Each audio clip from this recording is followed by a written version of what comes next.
Hello. उम्मीद है तुम सब अच्छे होगे। नया सेशन शुरू हो चुका है और कल परसों में शायद तुम्हारा एग्ज़ाम होगा, तो तुम्हें ये चैप्टर पढ़ लेना चाहिए। बिना टाइम वेस्ट करे चलते हैं। तो ये चैप्टर है अ लेटर टू गॉड। इसमें होता है, देखो चैप्टर पढ़ने से पहले ना एक समरी ले लेनी चाहिए, क्योंकि मान लो तुम्हें बीच में कोई काम आ गया तो एटलीस्ट तुम्हें बिना चैप्टर पढ़े कम से कम ये तो पता हो इस चैप्टर में हुआ क्या था। तो ये छोटी सी समरी है 10 सेकंड की, तो स्टार्ट करते हैं। तो ये चैप्टर है लेटर टू गॉड। इसमें होता है एक लेंचो नाम का आदमी, उसको ना उसकी फसल उगाते हैं, वो फार्मर होता है, तो उसकी फसल है ना ख़राब हो जाती है। तो फिर वो लेटर लिखता है, उसके साइड में पोस्ट ऑफिस होता है, वो लेटर लिखता है। और पता है वो किसको लिखता है? वो लिखता है, जैसा तुम देख रहे हो टाइटल में, भगवान को। पर क्या उसे भगवान के से लेटर मिलता है? क्या उसको कुछ मिलेगा? वो पैसों के लिए लिखता है एक्चुअली, है ना। क्या उसे पैसे मिलेंगे वापस? तो ये सब हमें देखेंगे इस चैप्टर में, क्योंकि अगर मैंने तुम्हें अभी बता दिया तो तुम अभी भाग जाओगे, क्या फ़ायदा पढ़ के फिर, है ना। तो चलो स्टार्ट करते हैं। The house, the only one in the entire valley, set on the crest of a low hill. From this height one could see the river and the field of ripe corn dotted with the flowers and that had always promised a good harvest. तो the house मतलब एक घर था, वो पूरे गांव में मतलब एक अकेला ऐसा घर था जो कि छोटी पहाड़ी थी, उसके एकदम ऊपर बसा हुआ था। तो इसमें ना देखो, इस चैप्टर में कुछ कीवर्ड्स आते हैं जो कि तुम्हारे अगर एग्ज़ाम होता है तो उसमें अगर ये अनसीन पैसेज में आता है तो उन वर्ड्स का ना ये मतलब पूछ सकते हैं। तो इसमें मैं तुम्हें कीवर्ड्स बताती चलूँगी और तुम उसे ना एक बार एग्ज़ाम से जाने से पहले देख लेना। और अगर तुम्हारा कल परसों में ही एग्ज़ाम है तो भाई तुम अभी देख लो उसे, है ना। तो इसमें कीवर्ड होगा क्रेस्ट। तो क्रेस्ट क्या होता है? साइड में लिखा हुआ है पहाड़ी की चोटी पे, तो भाई होगा वो इंट्रोवर्ट, हम क्या कर सकते हैं इसमें, है ना। तो वो एक अकेला घर था पूरी गांव में, पूरी वैली में उनकी, जो कि पहाड़ी की चोटी पे बसा हुआ था, एक छोटा पहाड़ था उस पर। और उस हाइट पे किसी को जो भी जाएगा उस हाइट पे उसको एक नदी बहती हुई दिख सकती थी, मक्के की फील्ड दिख सकती थी जिसमें अभी फूल खिले हुए थे जो कि बाद में मक्के बनेंगे। That always promised a good harvest. Harvest यानी फसल, जो मतलब पक जाएगी उसके बाद खाने के लिए जो मिलेगा। The only thing that earth needed was a downpour और एटलीस्ट अ शावर। तो मतलब जिस ज़मीन को, जो उसमें फसल उगी हुई थी, उनको बस एक बारिश चाहिए थी। तो भाई फार्मर्स होते हैं, फसल उगाते हैं, उनको बारिश चाहिए होती है, बारिश नहीं आती तो फसल ख़राब हो जाती है, फिर महंगे हो जाते हैं सबके दाम, ये तो तुम्हें देखा ही होगा, है ना। तो बस उनको बारिश चाहिए थी, डाउनपोर यानी बारिश, ठीक है। शावर यानी बारिश से थोड़ा कम, यानी झिलमिल बारिश, ठीक है। Throughout the morning, Lecho, who knew his fields intimately, had done nothing else but see the sky towards the northeast. तो उसने पूरी सुबह, लेंचो उस आदमी का नाम था, उस जो फार्मर था उस फील्ड का, उसका, है ना। तो उसने पूरी सुबह कुछ नहीं करा था, बस वो है ना आसमान को देख रहा था, नॉर्थ ईस्ट तरफ के आसमान था, उसको देख रहा था। इंटीमेटली इसमें एक कीवर्ड तो नहीं होगा, मतलब थोड़ा बहुत ऐसे हल्का फुल्का देख लेने से। इंटीमेटली का मतलब होता है घनिष्ठतापूर्वक, ठीक है, एकदम ऐसे अटेंशन से, पूरा मतलब पूरा इंटरेस्ट के साथ देख रहा था कि। फिर वो बोलता है, now we are really going to get some water women. तो वुमेन शायद वो उसकी वाइफ से बात कर रहा हो, मे बी और मे बी नॉट, बट वो बोलता है कि अब हमें थोड़ी बारिश मिलने वाली है, ठीक है। The women who was preparing supper replied, yes God willing. तो वुमेन जो सपर बना रही थी, सपर क्या होता है? लंच और डिनर के बीच में जो तुम स्नैक्स खाते हो ना, उसको मतलब ये सपर वपर कह देते हैं, ठीक है। तो ये ज़्यादा मतलब का नहीं है। तो उसने बोला, हाँ शायद भगवान चाहते हैं तो हो जाएंगी, God willing. The older boys were working in the field while the smaller ones were playing near the house until the woman called to them, come for dinner. तो जो उनके बड़े बच्चे थे, जो बड़े लड़के थे, वो तो काम कर रहे थे फसल में, और जो छोटे थे वो घर में खेल रहे थे घर के पास, है ना। जब फिर उनकी मम्मी ने उनको बुलाया कि आ जाओ खाना खा लो, मतलब ऐसे ही होता होगा ना, तुम भी अपने घर पे काम कर रहे हो, तुम्हारा छोटा भाई खेल रहा होता है, फिर एकदम से मम्मी बुलाती है, आ जाओ बेटा खाना खा लो, है ना। फिर आगे चलते हैं। It was during the meal that, just as Lencho has predicted, big drops of rain began to fall. तो वो खाना खा ही रहे थे, मतलब खाना खाने वाले ही थे कि जैसा लेंचो बोल रहा था कि बारिश आएगी, उसने बोला था ऊपर, तो उसी टाइम पे बड़ी बड़ी मोटी मोटी बूंदें बारिश की गिर गई। In the northeast, huge mountains of clouds could be seen approaching. तो वो उसने देखा कि नॉर्थ ईस्ट में जो थे बहुत सारे बादल घने घने बादल, मतलब बारिश के जो बादल होते हैं बहुत सारे आते हैं ना, एकदम से काले काले पूरा आसमान छा जाता है, बिल्कुल वैसे उनकी तरफ आ रहे थे। जो अब जब बारिश आती है तो हवा भी एकदम ताज़ी ताज़ी हो जाती है। जो बस वही लिखा है, the air was fresh and sweet. The man went out for no other reason than to have the pleasure of feeling the rain on his body. तो जब बारिश आती है, जब तुम बाहर जाते हो ना देखने के लिए, और मतलब अपना हाथ भी फैलाते हो, बारिश की बूंदे ऐसे फील करते हो, तो वो भी बस उसी वजह से बाहर गया था, ताकि वो बारिश का आनंद उठा सके, क्योंकि भाई उसकी फसल अब हार्वेस्ट हो गई ना, तो उसको अच्छा लग रहा था। And when he return he exclaimed, तो फिर वो वापस आया तो उसने बोला कि these aren't raindrops falling from the sky, these are new coins, the big drops are 10 cent pieces and the little ones are 5। तो जब वो वापस आया तो उसने बोला कि ये सिर्फ बूंदे नहीं हैं जो आसमान से गिर रही हैं, ये इसमें पैसे हैं। जो बड़ी बूंदे हैं वो 10 सेंट है, सेंट उधर की करेंसी होती है, तो जो बड़ी बूंदे हैं वो 10 सेंट है हर पीस के लिए, और जो छोटी मोटी बूंदे हैं वो 5 सेंट। तो मतलब ये है ना, ये एक इम्पॉर्टेंट लाइन है, ये वाली जो लाइन है एक इम्पॉर्टेंट लाइन है, क्योंकि इसमें बहुत चांसेस है कि तुम्हें इससे क्वेश्चन पूछ ले वो लोग।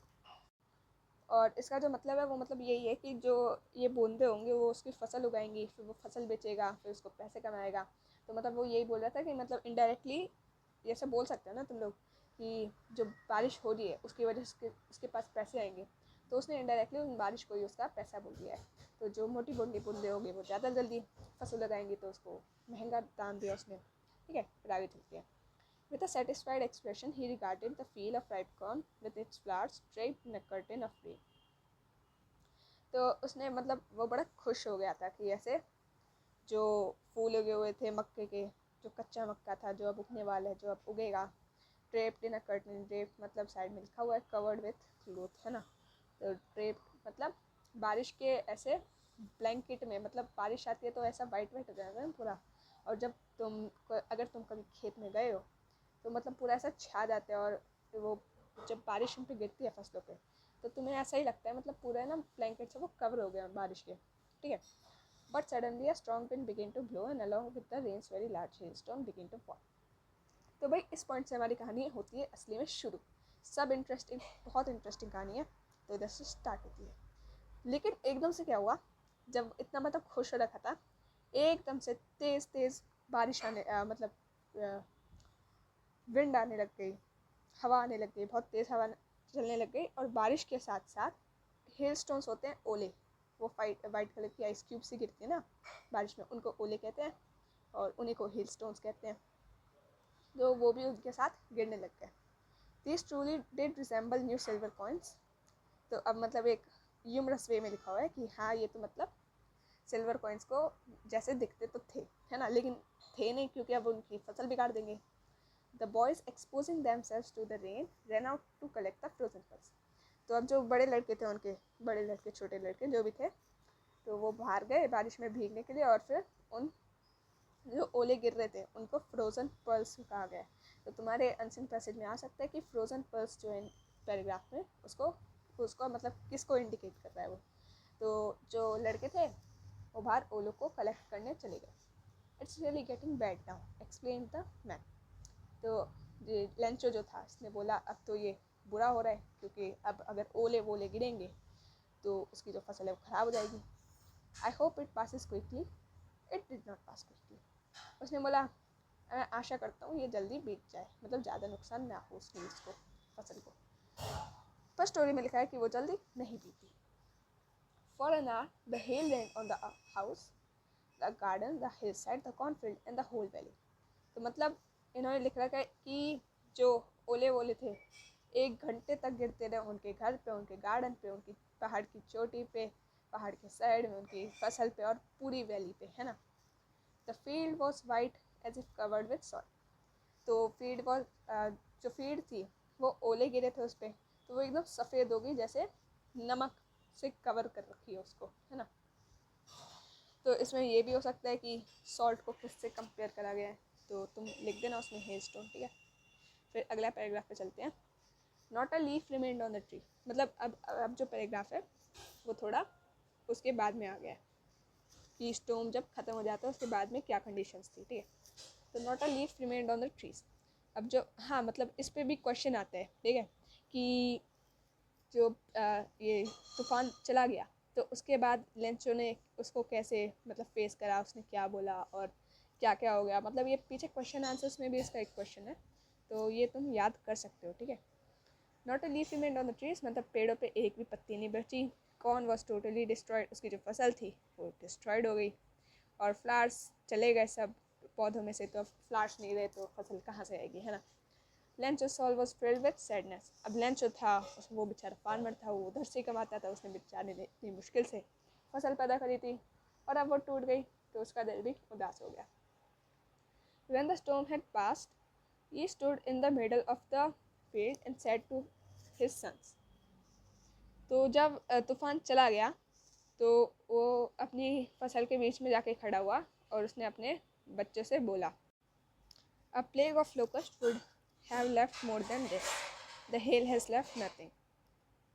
This year we will have no corn. तो उसने बोला जो A plague of locust, हाँ ये भी एक कीवर्ड है, इसको भी तुम देख लेना, इसको भी पूछा जा सकता है। लोकस्ट साइड में तुम्हें इंग्लिश में दे रखा है इसकी डेफिनेशन, पर हिंदी में देखा जाए तो इसको मतलब टिड्डियों का जो वो होता है, ग्रुप होता है, मतलब टिड्डियाँ सुनी होगी ना तुमने, तो वो जो है वो जब फसलों में आती है ना, वो टिड्डियाँ मतलब एक तरह की ना इंसेक्ट होती हैं, वो जब फसलों में आती है ना तो फसल ख़राब कर देती है, ठीक है। तो ये बोलते हैं अब प्लेग ऑफ लोकस्ट, यानी टिड्डियों का जो ग्रुप होता है, मतलब जो समझो ना, तो उसने भी इससे तो ज़्यादा ही छोड़ दिया होगा कम से कम, है ना। वो भी अगर आती, टिड्डियाँ भी आती तो फसल ख़राब भी करती, लेकिन फिर भी जो ये ओले जितना ख़राब करके गए हैं उससे तो कमी करती। ये बोलते हैं इन ओलों ने तो कुछ भी नहीं छोड़ा, इस साल हमारे कुछ भी मक्का नहीं उग पाएगा। That night was a sorrowful one, मतलब वो रात बहुत उदासी थी उसमें, है ना, मतलब उसकी बेचारी की फसल ख़राब हो गई, तुम समझ सकते हो यार। All our work for nothing, बोलता है हमने इतना मेहनत करी और कुछ भी नहीं मिला।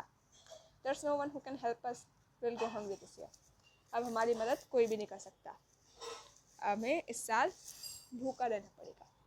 तो अब भाई तुम समझ सकते हो बेचारे कि तुम इतना मेहनत करके जाओ एग्ज़ाम में फिर भी तुम्हारे नंबर नहीं आए, तो दुख तो होगा ही ना तुम्हें, है ना।